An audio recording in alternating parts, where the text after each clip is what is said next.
Hello students, so we are back in our problem solving series. और इस lecture के अंदर हम लोग क्वेश्चंस करेंगे रिलेटेड टू डाई इलेक्ट्रिक्स। तो क्वेश्चन करने से पहले कुछ बेसिक्स डाई इलेक्ट्रिक का।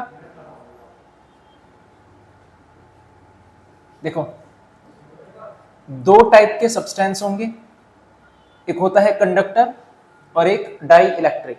फर्क क्या है दोनों में? मान लिया ये जो पीस है वो कंडक्टर का है और ये है डाई इलेक्ट्रिक का। ठीक, अगर कंडक्टर को और डाई इलेक्ट्रिक को हम इलेक्ट्रिक फील्ड में रखेंगे तो बस इनका बिहेवियर थोड़ा सा अलग होगा। कंडक्टर तो बाकी पता है सबको क्या होते हैं, उसी के जैसा होता है डाई इलेक्ट्रिक। ये रखा इसको इलेक्ट्रिक फील्ड में और ये रखा हमने डाई इलेक्ट्रिक को इलेक्ट्रिक फील्ड में। ठीक है, देखो इलेक्ट्रिक फील्ड की डायरेक्शन होती है पॉजिटिव टू नेगेटिव चार्ज। एक पॉजिटिव प्लेट इधर लगाई, एक नेगेटिव प्लेट इधर, तो इलेक्ट्रिक फील्ड होगा आगे की तरफ, EO। इसको बोल दो ओरिजिनल इलेक्ट्रिक फील्ड। अब क्योंकि बीच में रखा है कंडक्टर का पीस, कंडक्टर के अंदर होंगे बहुत सारे फ्री चार्जेस, पॉजिटिव भी और नेगेटिव भी।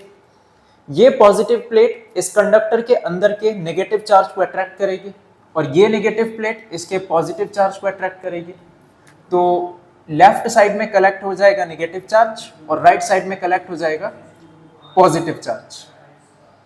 एक इलेक्ट्रिक फील्ड अंदर जनरेट हो गया, पॉजिटिव टू नेगेटिव, इसको बोल देंगे इंटरनल इलेक्ट्रिक फील्ड। ठीक है, सेम प्रोसेस यहां पर होगा, इधर नेगेटिव, ये नेगेटिव है, सब पॉजिटिव को अट्रैक्ट कर लेगा, तो एक इंटरनल इलेक्ट्रिक फील्ड इसमें जनरेट हो जाएगा। बस कंडक्टर और डाइलेक्ट्रिक में इतना फर्क है कि यहाँ पर जो इंटरनल इलेक्ट्रिक फील्ड होगा थोड़ा सा पावरफुल होगा और वो इस एक्सटर्नल इलेक्ट्रिक फील्ड को कैंसिल आउट कर देगा, यानी कि EI इक्वल टू EO। ये हो गया। इतने पार्ट में देखना, आगे की तरफ है ओरिजिनल इलेक्ट्रिक फील्ड और पीछे की तरफ है इंटरनल इलेक्ट्रिक फील्ड। दोनों ने एक दूसरे को कैंसिल आउट कर दिया, तो कंडक्टर के अंदर नेट इलेक्ट्रिक फील्ड कितना होगा? 0। इस केस में चेक करो, इंटरनल इलेक्ट्रिक फील्ड हमेशा कम होता है एक्सटर्नल इलेक्ट्रिक फील्ड से। ठीक है, तो इतने पार्ट में देखना फिर से इस पीस के अंदर, आगे की तरफ है EO, पीछे की तरफ है EI। EI छोटा है, EO बड़ा है, तो नेट इलेक्ट्रिक फील्ड कितना होगा इसमें? EO minus EI। ये हो गया। ठीक है, तो जहां पर internal electric field cancel out ना कर पाए बाहर वाले को वो डाइलेक्ट्रिक, और जहां पर कैंसिल आउट कर दे वो कंडक्टर। कंडक्टर के अंदर हमेशा नेट इलेक्ट्रिक फील्ड होता है 0, जबकि डाइलेक्ट्रिक के अंदर कुछ इलेक्ट्रिक फील्ड प्रेजेंट होगा। तो डाइलेक्ट्रिक का काम क्या हुआ, कहीं पर भी डाइलेक्ट्रिक को रख देंगे हम लोग तो वो इलेक्ट्रिक फील्ड की वैल्यू को डिक्रीज कर देगा। तो इलेक्ट्रिक फील्ड आगे को E0 था, जैसे ही हमने डाइलेक्ट्रिक रखा तो एक इंटरनल फील्ड जो इस ओरिजिनल वैल्यू को अपोज करेगा वो प्रोड्यूस हो गया। तो डाइलेक्ट्रिक का काम क्या है? इस ओरिजिनल फील्ड को रोकना, यानी कि उसको उसकी वैल्यू को रिड्यूस करना। ठीक है, अब इसका इफेक्ट देखना कैपेसिटर पर, फिर क्वेश्चंस पे चलते हैं। देखो, दो केसेस हैं,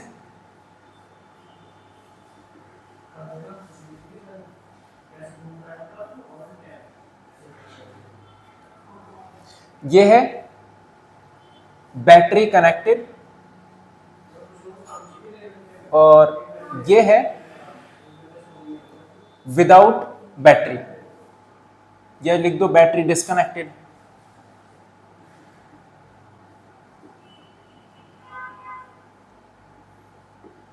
देखो ध्यान से देखना इसको, एक कैपेसिटर है, अभी अनचार्ज था, चार्ज करने के लिए बैटरी लगाई, इधर भी कैपेसिटर अनचार्ज है, चार्ज करने के लिए हमने बैटरी को लगाया, तो इसका कैपेसिटेंस है C, इसका भी कैपेसिटेंस है C, बैटरी का पोटेंशियल दोनों का सेम है। ठीक, इस तरफ क्या किया हम लोगों ने, एक डाई इलेक्ट्रिक स्लैब को लेकर के आए, ये कैपेसिटर बैटरी से चार्ज हो गया, ये पॉजिटिव और ये नेगेटिव। ठीक है, ये भी कैपेसिटर चार्ज हो गया, पॉजिटिव नेगेटिव।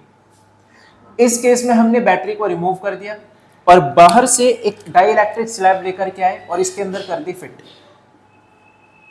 इस केस में बैटरी कनेक्टेड है, बाहर से एक डाई इलेक्ट्रिक स्लैब लेकर के आए और ये लगा दिया हमने। ठीक, अब चेक करना है कि किस केस में किस किस पैरामीटर पे क्या क्या फर्क पड़ेगा। जैसे सबसे पहला चार्ज पूछा जाएगा, अगर बैटरी कनेक्टेड है फिर भी कैपेसिटर के बीच में हम एक डाइलेक्ट्रिक स्लैब लेकर आए तो चार्ज पे क्या फर्क पड़ेगा, तो चार्ज पे Q विल इंक्रीज, ये हो जाएगा इंक्रीज।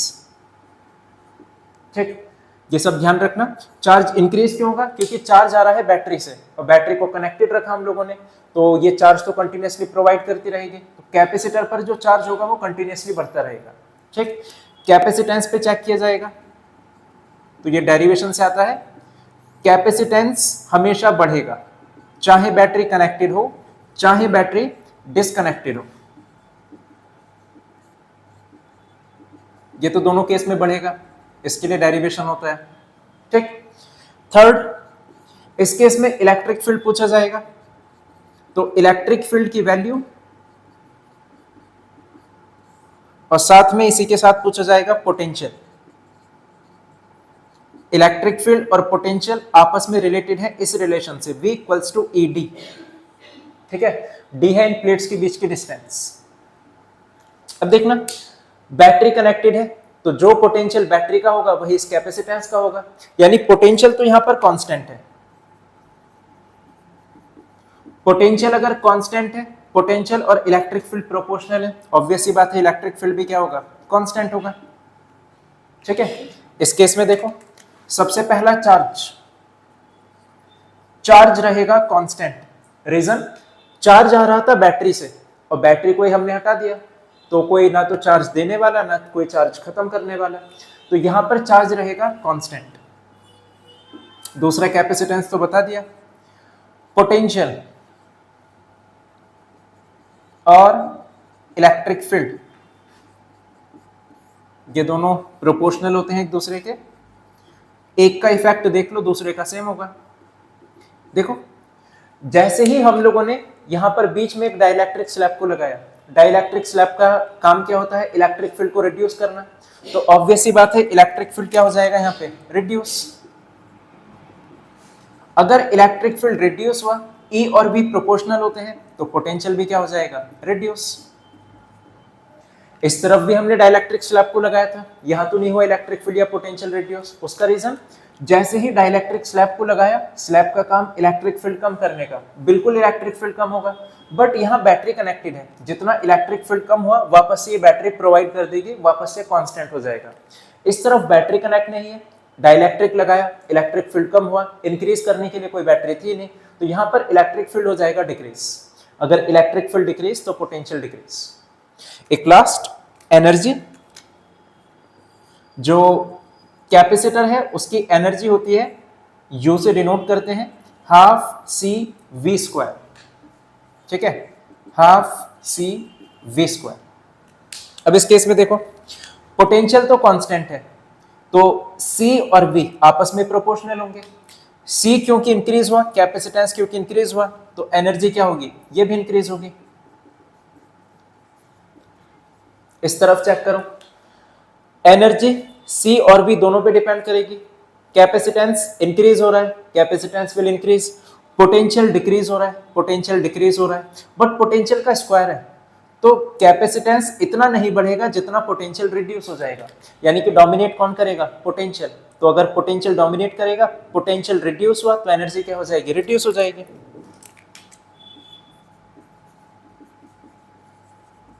इतनी बात क्लियर हुई, यह भी काम आएगी, इसको नोट करो। ठीक है,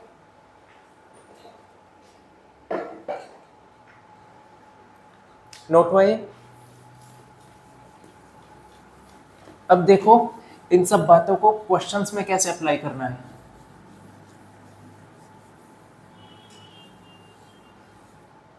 अच्छा, एक चीज और, कोई भी चीज इंक्रीज हो या डिक्रीज हो, जैसे भी लिखा है कि चार्ज डिक्रीज या पोटेंशियल डिक्रीज या जो भी डिक्रीज इंक्रीज हो रहा है, वो होगा हमेशा K टाइम्स। K होता है डाई इलेक्ट्रिक कांस्टेंट। ठीक है, एग्जांपल, मान लिया एक पैरेलल प्लेट कैपेसिटर है, उसका कैपेसिटेंस कितना होता है, A epsilon naught upon D। हमने इस कैपेसिटर के बीच में एक डाई इलेक्ट्रिक की स्लैब को लगा दिया और उस डाई इलेक्ट्रिक स्लैब के लिए के की वैल्यू गिवन होगी। के की वैल्यू बताती है कि कौन सी स्लैब कितना ज्यादा पावरफुल है, ठीक है। तो जैसे ही हमने डाइलेक्ट्रिक स्लैब को लगाया इस कैपेसिटेंस के बीच में, तो कैपेसिटेंस इंक्रीज हो जाएगा। कितना इंक्रीज हो जाएगा? के टाइम्स। इलेक्ट्रिक फील्ड डिक्रीज हो जाएगा। कितना डिक्रीज होगा? के टाइम्स। तो कोई भी चीज इंक्रीज हो या डिक्रीज हो वो कितना होगी? के टाइम्स इंक्रीज होगी, के टाइम्स डिक्रीज होगी, ठीक है। या फिर के की एक और डेफिनेशन है, यहीं से देखो, इसको सी डैश कर लो। सी डैश डाइलेक्ट्रिक लगाने के बाद का कैपेसिटर और ये सी है डाइलेक्ट्रिक लगाने से पहले का capacitor.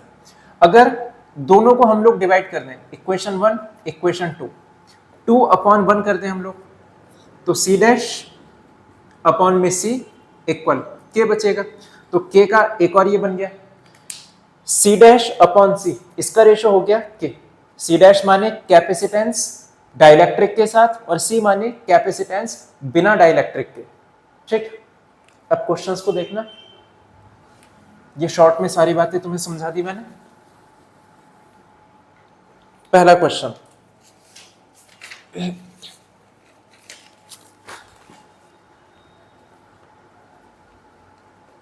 in a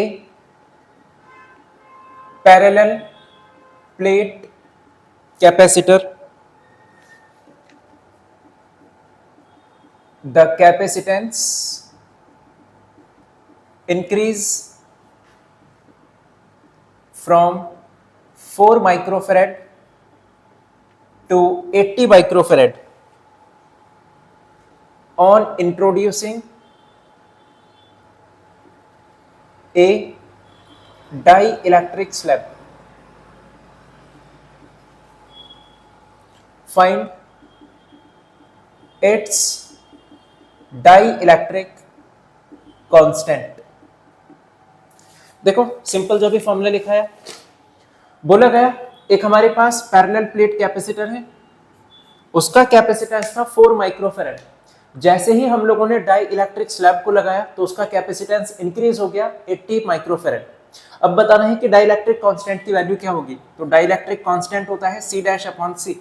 C dash माने कैपेसिटेंस जब डाई इलेक्ट्रिक को लगाया, सी माने कैपेसिटेंस जब डाई इलेक्ट्रिक नहीं था। तो जब डाई इलेक्ट्रिक को लगाया कैपेसिटेंस 80 हो गया, जब डाई इलेक्ट्रिक नहीं था कैपेसिटेंस 4 था। डिवाइड कर दो, यही हो जाएगी हमारी डाई इलेक्ट्रिक कांस्टेंट, यानी K इक्वल्स टू 20। इसी को बोलते हैं डाई इलेक्ट्रिक कांस्टेंट। ये समझ आया? इसको नोट करो, छोटा सा क्वेश्चन था ये। Next,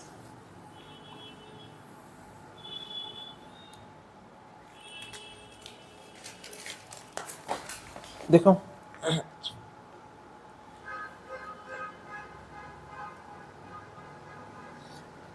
A parallel plate capacitor with air in between has capacitance 8 picofarad. The separation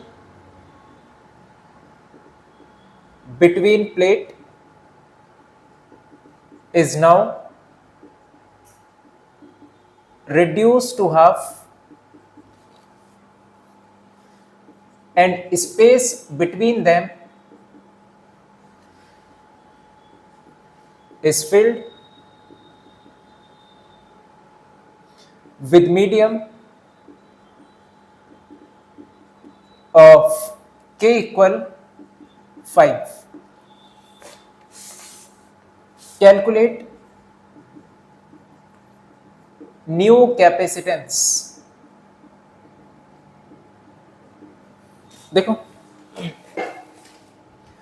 बोला गया इसमें एक पैरेलल प्लेट कैपेसिटर है, तो पैरेलल प्लेट कैपेसिटर के कैपेसिटेंस का फॉर्मूला कितना होता है? A epsilon naught upon D। उसकी वैल्यू हमें क्वेश्चन में गिवन है 8 पिकोफैराड। तो कोई भी पैरेलल प्लेट कैपेसिटर था, उसका कैपेसिटेंस 8 पिकोफैराड गिवन है। अब क्या किया हम लोगों ने? The separation between plate is now reduce to half.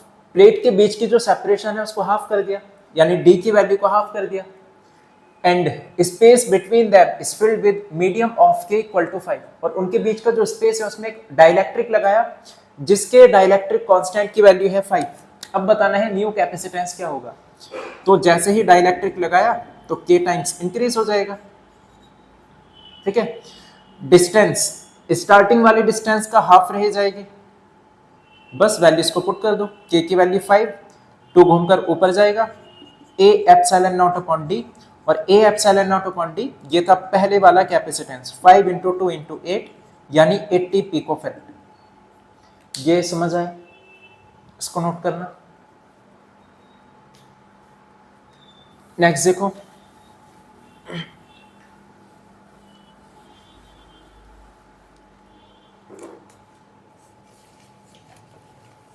बोला गया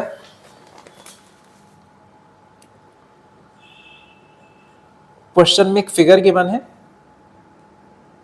कुछ ऐसी, ये 6 वोल्ट, ये 1 माइक्रोफैरेड, यहां पर एक स्विच है S, और ये भी है 1 माइक्रोफैरेड, इसका नाम C1, इसका नाम C2। Initially S is closed. After some time, S is left open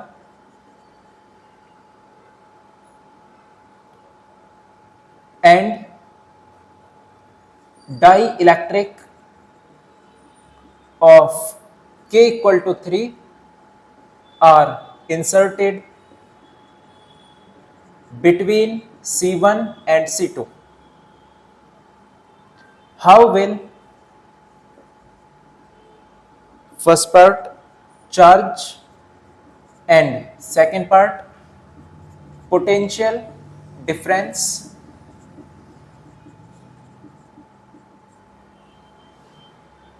of capacitor is affected after placing dielectric slab। देखो काफी अच्छा क्वेश्चन है, ध्यान से समझना इसको। जितने भी केसेस पढ़े हम लोगों ने विद और विदाउट बैटरी दोनों का इसमें यूज होगा। पहले क्वेश्चन को देखना, बोला गया कि स्टार्टिंग में एस जो था वो क्लोज था, यानी कि ये पूरा का पूरा सर्किट ऐसे था कुछ,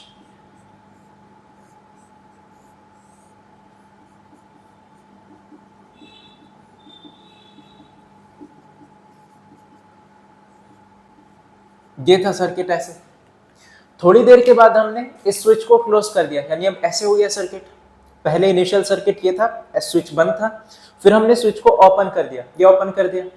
अब स्विच को ओपन करने के बाद एक और काम किया हमने, इन दोनों कैपेसिटर के बीच में एक डाई इलेक्ट्रिक स्लैब को लगा दिया, और उनके लिए के की वैल्यू गिवन है। अब पूछा गया इन दोनों कैपेसिटेंस के चार्ज पर और पोटेंशियल पर क्या फर्क पड़ेगा।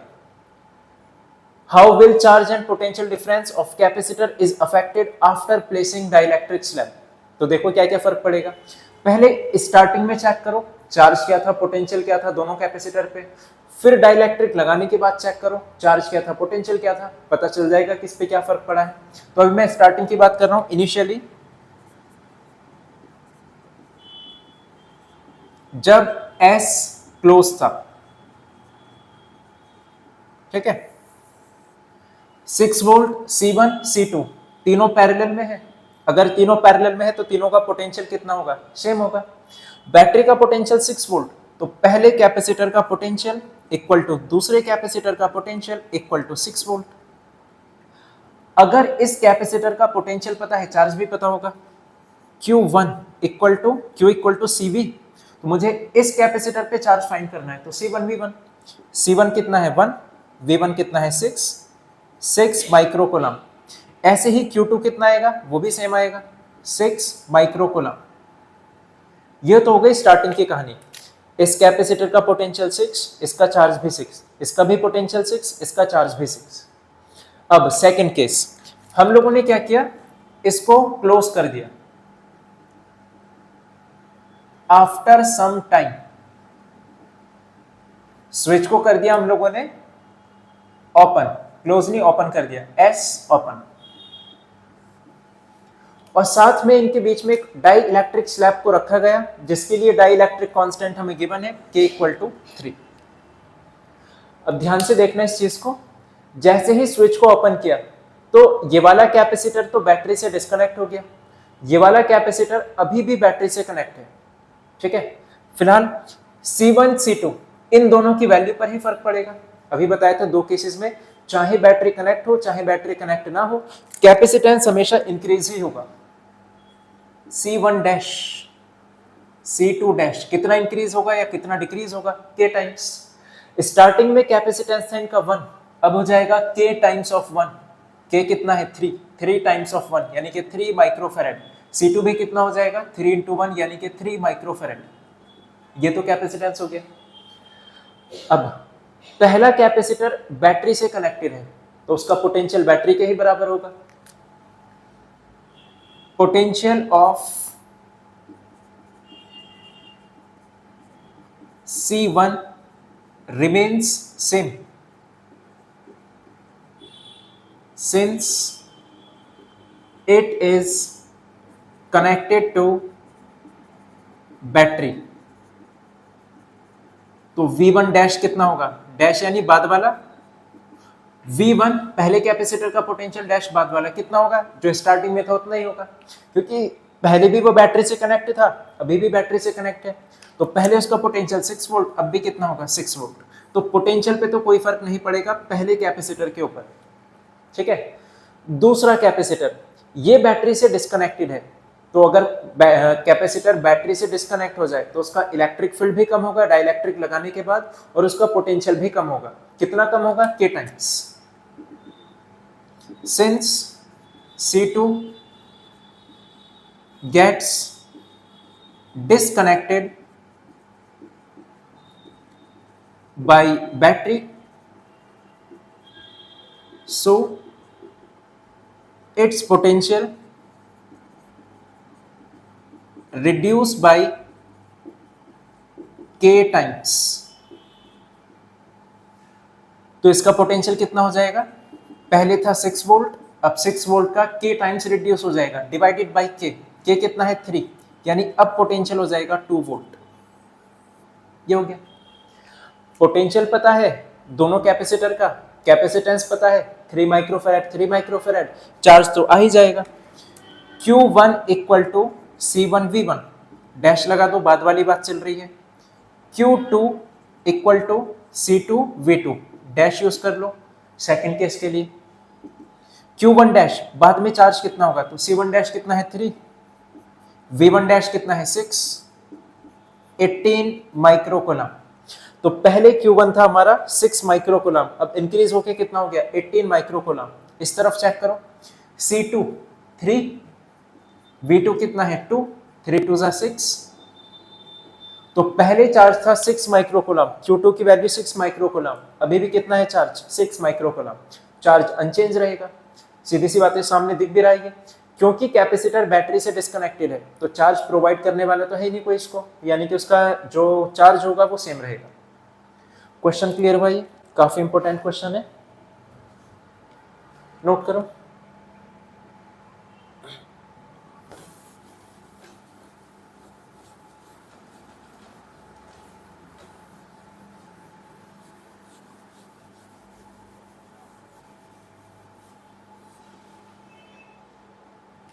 नेक्स्ट क्वेश्चन, एक लास्ट क्वेश्चन।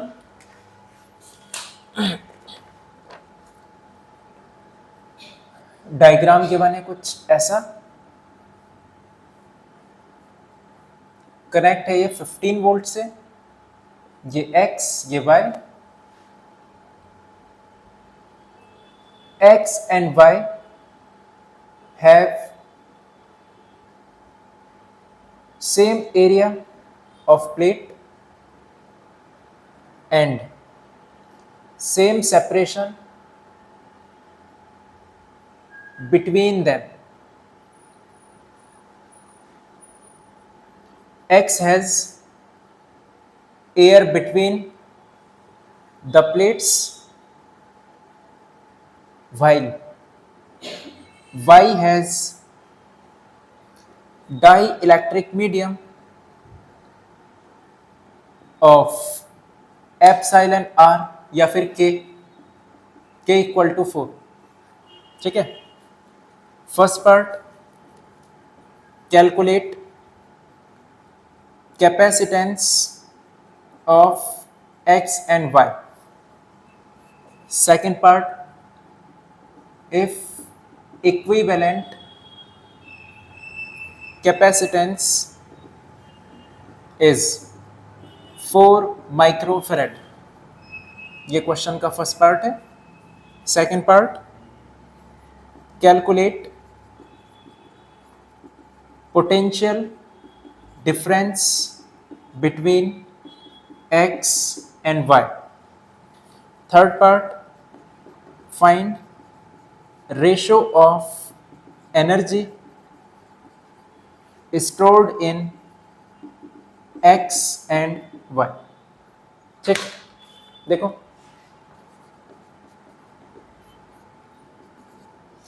सबसे पहले बोला गया x और y, इनका प्लेट का एरिया सेम है, डिस्टेंस सेम है, बट x के बीच में एयर है और y के बीच में एक हमने डाइइलेक्ट्रिक स्लैब लगाई जिसके लिए डाइइलेक्ट्रिक कांस्टेंट 4 गिवन है. अब क्योंकि इनका एरिया सेम था, इन दोनों के बीच की डिस्टेंस सेम है, सेम एरिया और सेम इनके बीच की सेपरेशन. बस फर्क क्या है, इसमें एक डाई इलेक्ट्रिक मीडियम लगा दिया जिसका डाई इलेक्ट्रिक कांस्टेंट है 4, यानी कि दोनों का कैपेसिटेंस सेम होगा, बट इसका जो कैपेसिटेंस होगा इसके 4 टाइम्स होगा.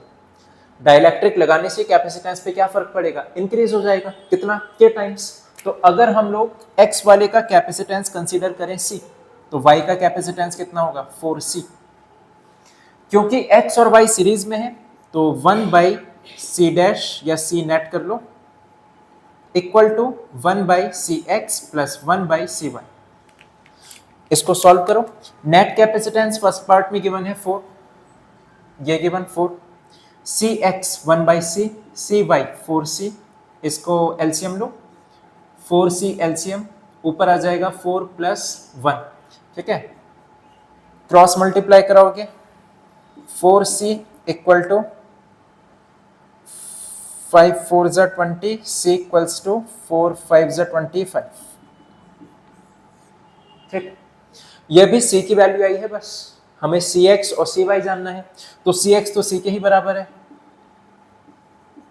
बट cy जो है 4 टाइम्स है, यानी कि हो जाएगा 20 माइक्रोफैराड.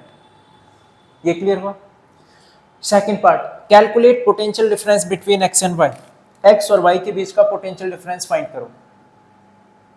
तो देखो इधर से, अगर मुझे x का पोटेंशियल डिफरेंस निकालना है तो q equal to C V use करो. पोटेंशियल डिफरेंस हमें निकालना है, कैपेसिटेंस पता चल गया x का, बस अब चार्ज जानने की देरी है. x और y सीरीज में है तो चार्ज तो सेम होगा, जितना बैटरी प्रोवाइड करेगी उतना ही चार्ज दोनों से पास होगा. ठीक है, तो बैटरी ने कितना चार्ज प्रोवाइड किया, q equal to C V. q है charge given by battery, C into V. C net capacitance, net capacitance कितना है 4 माइक्रोफैराड और पोटेंशियल कितना है 15 बैटरी का. ये चार्ज बैटरी ने दिया जो कि दोनों कैपेसिटेंस के पास होगा. अब दोनों का एक एक करके पोटेंशियल निकाल दो. Q equal to C V, X के लिए Q X C X V X. X में चार्ज कितना गया 60, एक्स का कैपेसिटेंस कितना है 5, तो पोटेंशियल कितना होगा 12 वोल्ट. सेम y के लिए Q equal to C V, ये सब y के लिए. y वाले में चार्ज कितना गया होगा सेम 60, कैपेसिटेंस कितना है y वाले का फाइंड कर चुके 20, तो पोटेंशियल कितना होगा y वाले का 3. ये क्लियर हुआ दोनों. ठीक है, सेकंड पार्ट हो गया. पोटेंशियल पूछा था x और y के बीच का. अब बात करते हैं एनर्जी की. एनर्जी का रेशियो बताओ x और y में. तो एनर्जी का फॉर्मूला क्या होता है, half C V square, half C X V X square upon में half C Y V Y square. Half से half cancel, C X C Y हम लोग कर चुके फाइंड, सी एक्स है 5, सी वाई है 20, वी एक्स वी वाई भी कर चुके फाइंड, वी एक्स है 12, वी वाई है 3, इसका भी स्क्वायर इसका भी स्क्वायर, ये इसका एक साथ होल स्क्वायर लिख दो ऐसे, 5 4 ज़ा 20, 3 4 ज़ा 12, 4 का स्क्वायर 16 अपॉन में 4 है तो रेशो कितना आ जाएगा 4:4, 4:1। ठीक है, नोट करो इसको। तो इस लेक्चर के लिए बस इतना ही, इन क्वेश्चंस की प्रैक्टिस करते रहना। ये चैप्टर हो चुका ओवर, और फिर नेक्स्ट लेक्चर से हम लोग चैप्टर 3 स्टार्ट करने वाले हैं, करंट इलेक्ट्रिसिटी। तो उसको पढ़ करके आना, फिर क्वेश्चन ज़्यादा समझ आएंगे। All the best.